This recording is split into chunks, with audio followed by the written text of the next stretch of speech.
Talk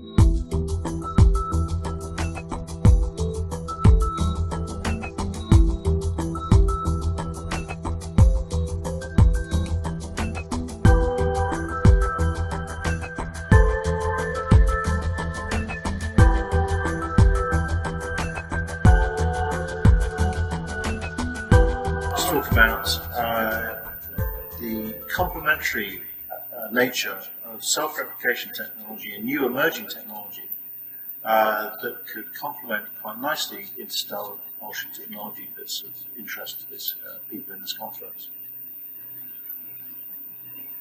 Many of you may be familiar with the self-replicating probe, or the von Neumann probe as it's sometimes known, as a concept in which a single probe could be launched by civilization, and then that probe could then proceed to replicate itself using the raw materials in other solar systems to essentially colonize the entire galaxy in a relatively short space of time, astrologically speaking. This is something that I think is a very powerful technology and has all kinds of ramifications and implications to civilizations such as our own. So, the self-replication technology aspects, I'll be concentrating on that because this is something that my group have been working on for a few years, and potentially could be applied as a payload to an interstellar vehicle.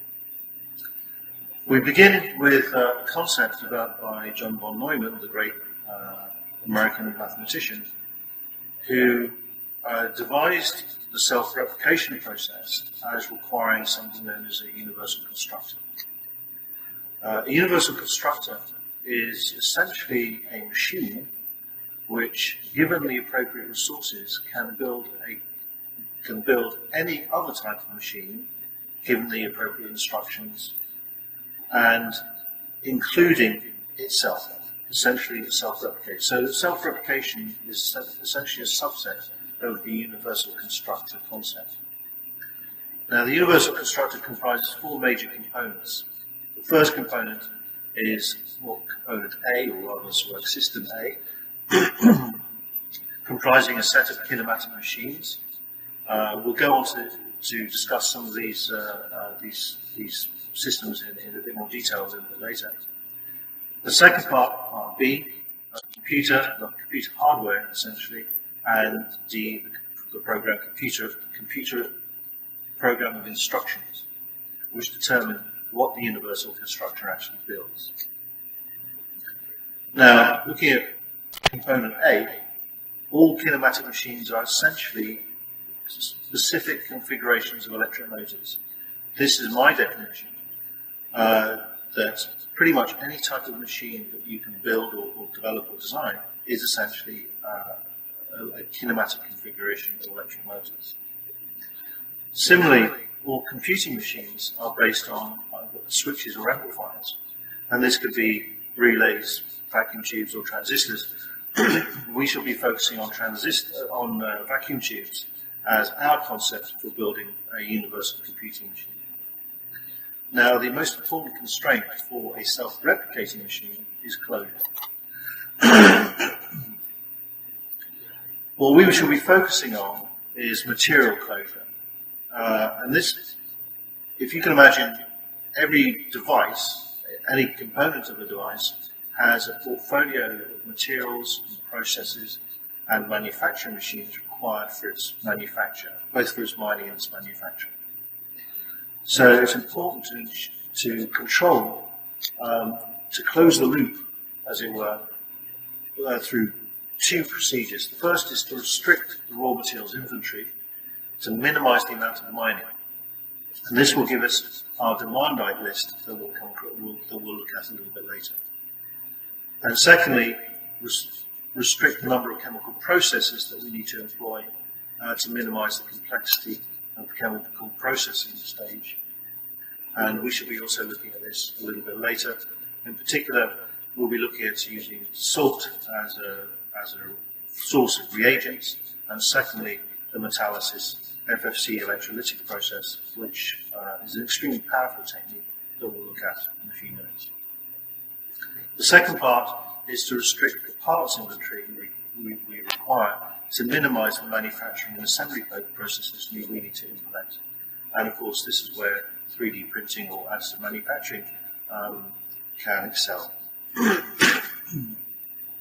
The final two parts of closure, energy closure, we won't really look into too much, other than to suggest that we want to exploit abundant sources of energy, which essentially means solar energy or stellar energy, with maximum efficiency.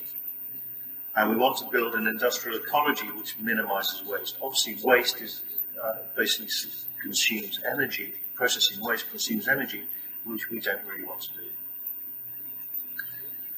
And finally, information closure, again, which we won't really talk about here, requires some degree of information compression. As a proviso, however, we need to employ error detection and correction methods to prevent evolution from occurring in a self-replicating machine. So this goes against the information compression requirement, but this is something we won't be addressing here. So here we have our minimal Demandite. If you see on the table, you'll notice on the left-hand side I've listed the material functionalities required to build a general robotic spacecraft. And on the right-hand side are essentially lunar material analogues to actually achieve this. I'll just mention here that most of the work that we've been doing in developing our self-replicating machine concept has been focused on the moon. Obviously, that's of great interest to them, but certainly it can be adapted quite readily to exploiting asteroid material, for example. So, just to take a quick look at a couple of entries here. If you look at the electrical conduction part, obviously nickel and aluminium can be used for electrical conduction in place of copper. Copper is very rare on the moon. And further down we see active electronics. I'm focused on vacuum tubes primarily because vacuum tubes are relatively simple in construction, unlike solid-state electronics, which require a whole suite of reagents and very complex and difficult manufacturing processes to build. Oh, I'll also mention sensors of various kinds. Resistance wire is the simplest type of sensor. Essentially, a potentiometer is basically a resistance wire for measuring displacement. Quartz is a piezoelectric material which can measure pressure and force. And selenium is a P-type semiconductor which can be used, which is actually photosensitive, can be used as a photosensitive component for cameras. So looking at the moon, again, we assume that there can be certain types of similarities to the moon compared to whatever asteroids we might find in the interstellar environment. The moon's regolith is impregnated with volatiles, which can be released by heating to about 700 degrees centigrade, released the vast majority of volatiles. In particular, what we're interested in is not so much maybe the hydrogen and the helium, but essentially carbon compounds and also the nitrogen compounds. Most of the gases that we get here are actually very well separated in terms of their condensation temperatures, which should enable us to use fractional distillation to extract them. And again, in particular, my focus here is on the carbon compounds, because they are the most scarce as far as the moon is concerned. Many of you will be familiar with the concept of reducing ilmenite with hydrogen. Everybody in his dog has been working on this for the past quite a few years. 1,000 degrees. This essentially, the interest has always been in generating oxygen for astronauts using lunar material, using this approach. My interest is actually more in the iron and perhaps the titanium as well. Now, if we can actually marry iron with a whole host of different other metals, such as what are called tunicone metals, tungsten, nickel, cobalt, and basically these materials can actually be derived from nickel-iron meteorites. Now, there are plenty of nickel-iron meteorite sources on the moon from impact craters. These can be extracted using the Mond process, or otherwise known as the carbonyl process, which I won't go into too much right now. But once we can ally iron with these various other types of metals, we can actually create a whole suite of alloys. Wrought iron, tool steel, electrical steel, ferrite, cobalt, and permalloy, which provide us a huge range of functionality. As you can see here, we're starting to populate our table, our Demandite table. Now, instead of rather than looking at the moon, we can actually imagine that we could apply some of these processes are relatively complex. But if we can imagine actually on asteroid materials, some of this might actually be significantly easier. If we take an A-type asteroid as an example, 50% metal, 50% stony, actually the metals are already in the free state, so they would actually be much simpler to extract.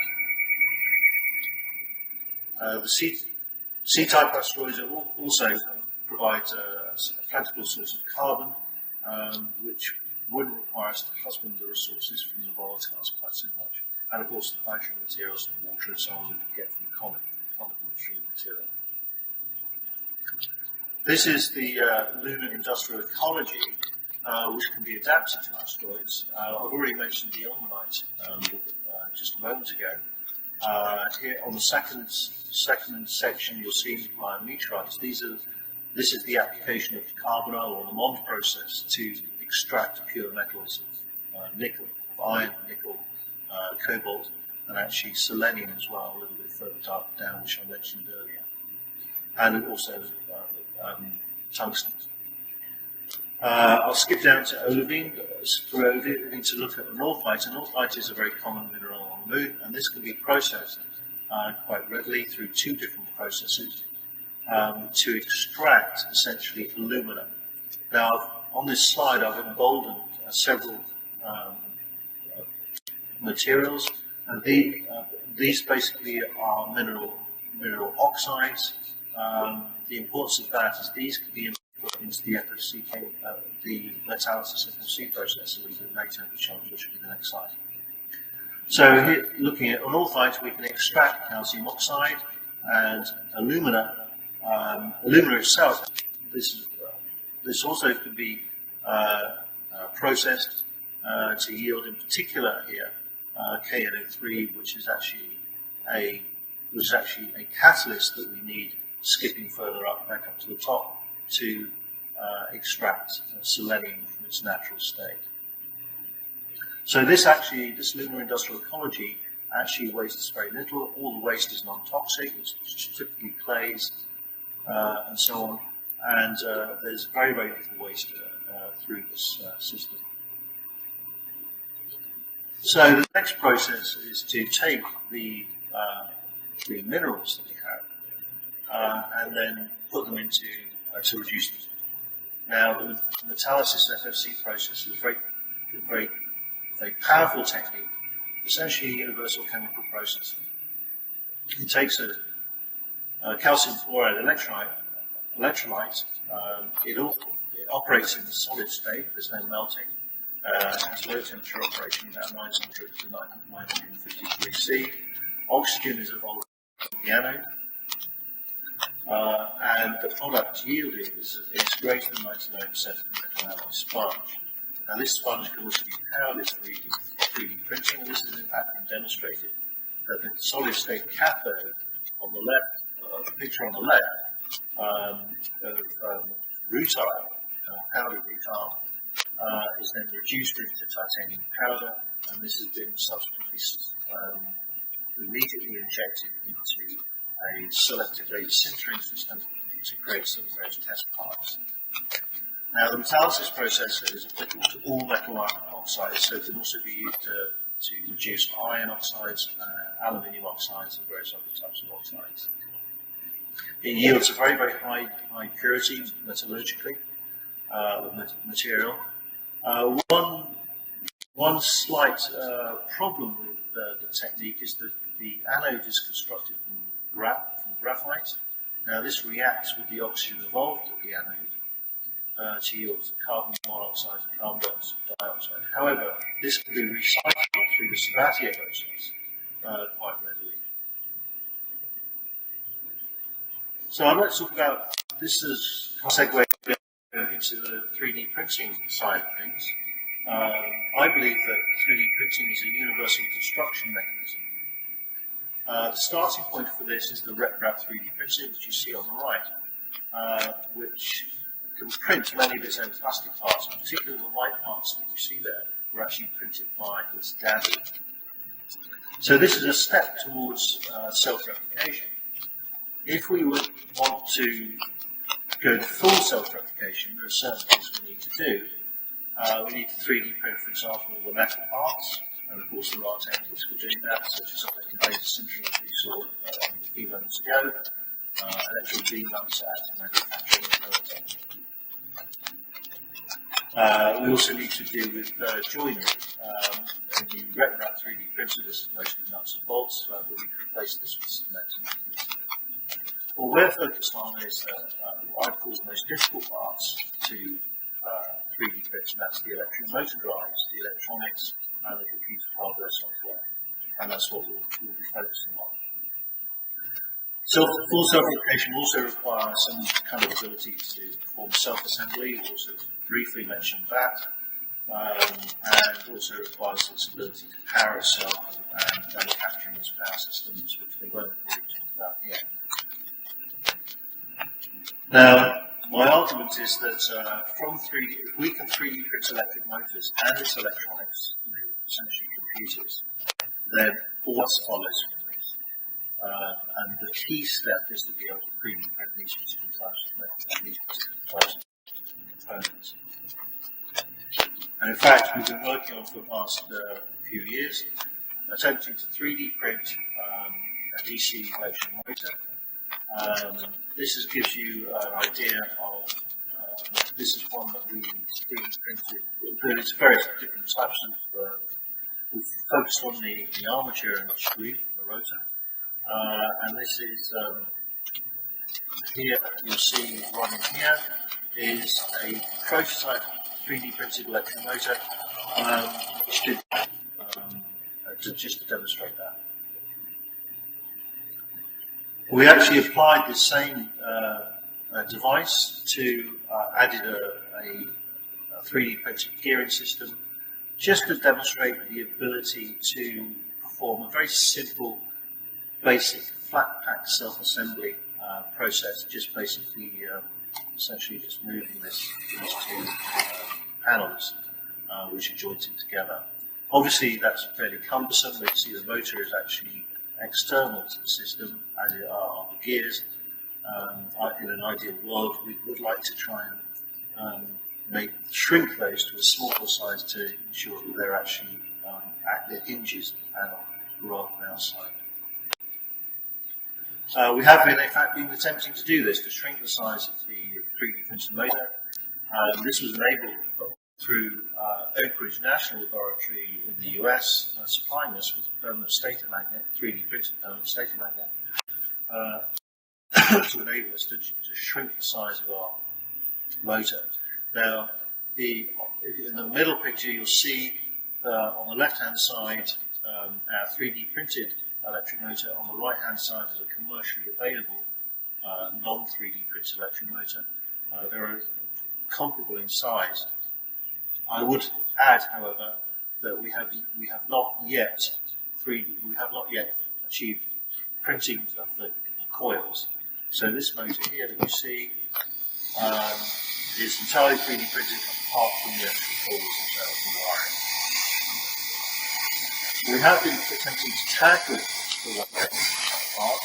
We've tried various techniques, which I won't go into too much. We've tried photolithography, we've tried basic extrusion of copper paste, but none of them have worked. But the one which we found does appear to work is a variation on laminated object manufacturing, which is basically using a copper sheet, an adhesive copper sheet, and then basically milling it, and then, as you can see here, removing some of the copper, excess copper, to yield essentially copper traces on our rotor. And we applied this to a pancake motor, you see on the bottom right here.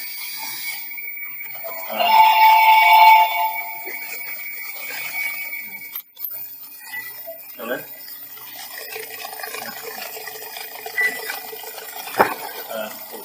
So here we see on the bottom right, this is the pancake motor operating with our variation on our laminated object manufactured coils.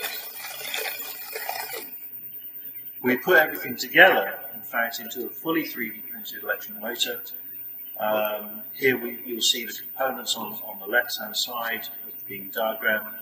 Particularly, we see the stator and the rotor, including the motor shaft and the bearings. Everything was 3D printed, and you'll see this is what we have here. We believe that this is the first time that a fully 3D printed electric motor has been illustrated. So nothing here was manufactured using any other technique. It's basically variations in 3D printing. Laminated object manufacturing and various processes extremely good.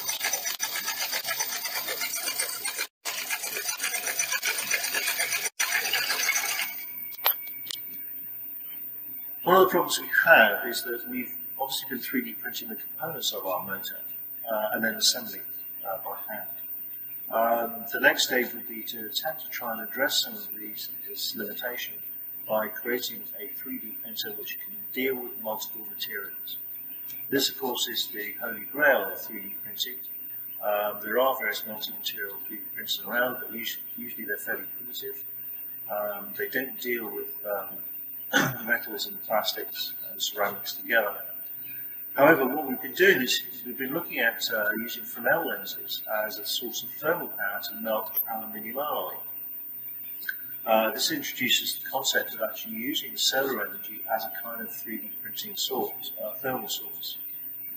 We have actually deposited molten aluminium wire onto silicone plastic insulation. Now, the aluminium in the atmosphere, but we wanted to simulate aluminium alloy in a vacuum and enable us to melt it directly. The silicone can tolerate 350 degrees C. You can actually add certain additives to actually increase that temperature, but we have nevertheless demonstrated that we can deposit metal directly onto plastic without harming it. Now, the 3D printer we're developing, so I'll just get a couple of videos here on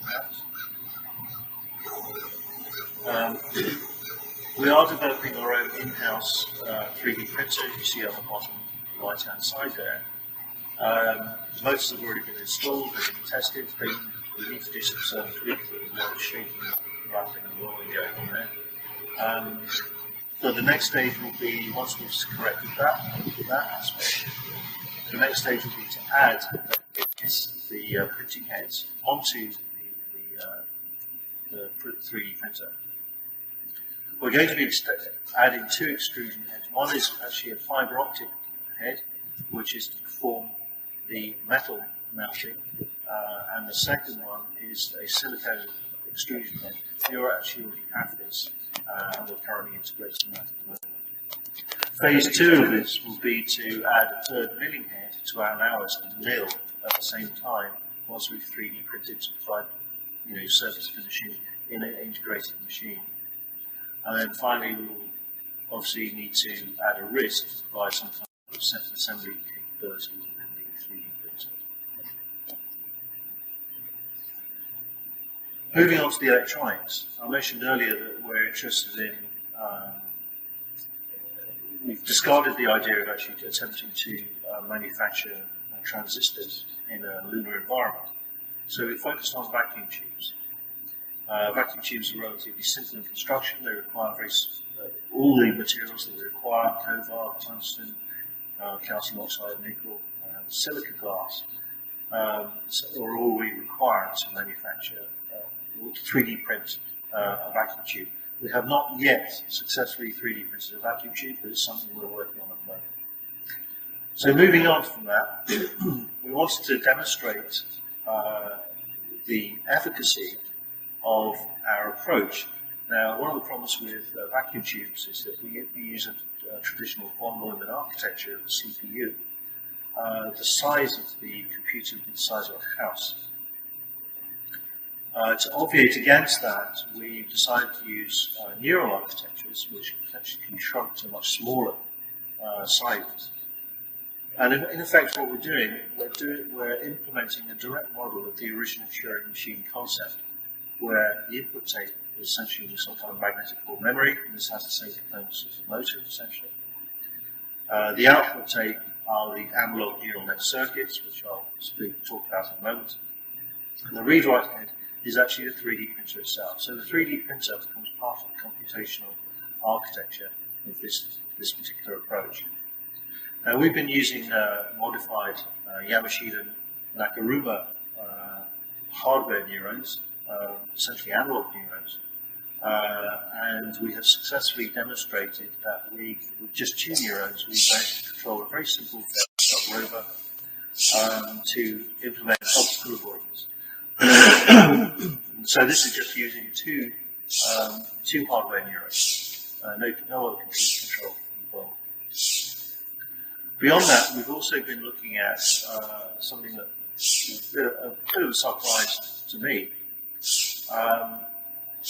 We started looking at seeing if we can implement learning systems, learning algorithms in circuit form.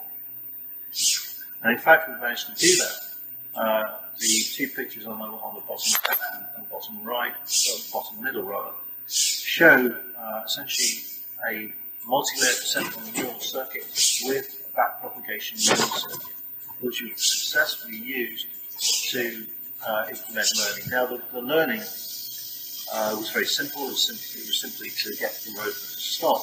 We trained it to stop.